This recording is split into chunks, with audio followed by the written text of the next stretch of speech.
इंसान के मुकद्दर का लिखा हुआ उसे हर सूरत में मिलकर ही रहता है।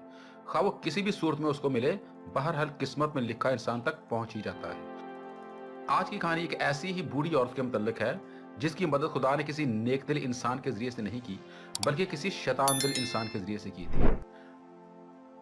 रेडियो स्टेशन पर फोन की घंटी बजती है और जब कोई आदमी फोन उठाता है तो आगे सुनता है, बेटा, मैं एक बूढ़ी औरत बोल रही हूँ, मेरी बात जरा गौर से सुनिएगा। मैं एक जरूरतमंद बूढ़ी औरत हूँ और बड़ी मजबूरी की हालत में आपको फोन कर रही हूँ।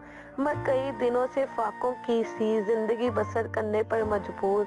घर में सिर्फ सूखी रोटियां और पानी मौजूद है जिस पर मैं कई दिनों से गुजारा कर रही हूँ।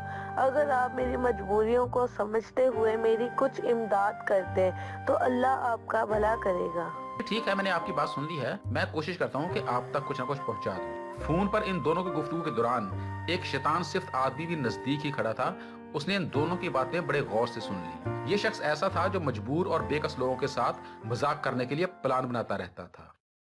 खातून हुसैन, बात सुनो। जी सर जी। देखो, मोहल्ला निगहबानपुरा में एक बूढ़ी औरत रहती है।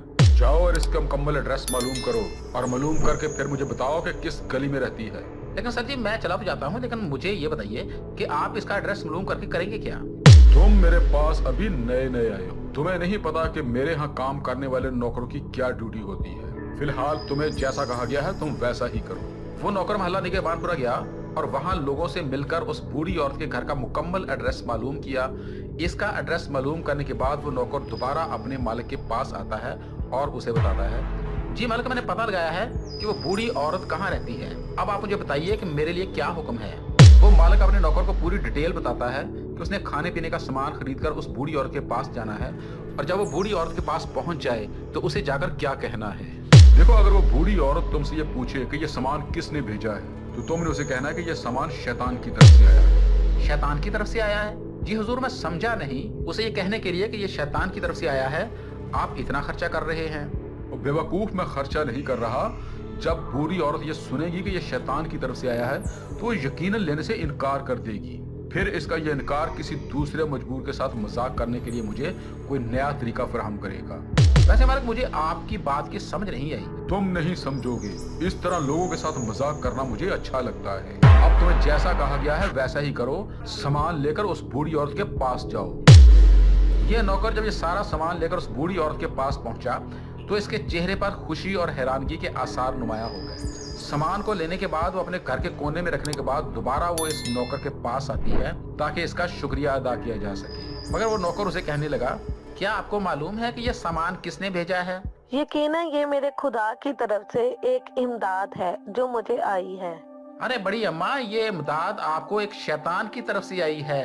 ये सामान आपको शैतान ने भेजा है। इस नौकर का ये जवाब सुनकर वो बूढ़ी औरत बगैर हैरान हुए बोली, मुझे इस पर कोई हैरानगी या इसकी परवाह नहीं है। ये सामान किसने भेजा है मुझे तो बस इतना मालूम है कि मेरे रब का हुक्म आता है तो शैतान भी इसकी तामील करता है। ज़ाहिरन ये किसी शैतान ही की तरफ से आया होगा, मगर मेरे रब की मंशा होती है तो वो शैतान से भी मदद करवा देता है। हमारा खुदा हमारे यकीन के साथ मुंसलिक है, इसी तरह इसकी मदद भी हमारे उस पर भरोसे के साथ अमल में आती है। जिस दिन हमने अपने सहल और मुश्किल हालात को खुदा की तरफ मंसूब करना सीख लिया, हमारे अंदर ईमान की खुशबू फैलना शुरू हो जाएगी।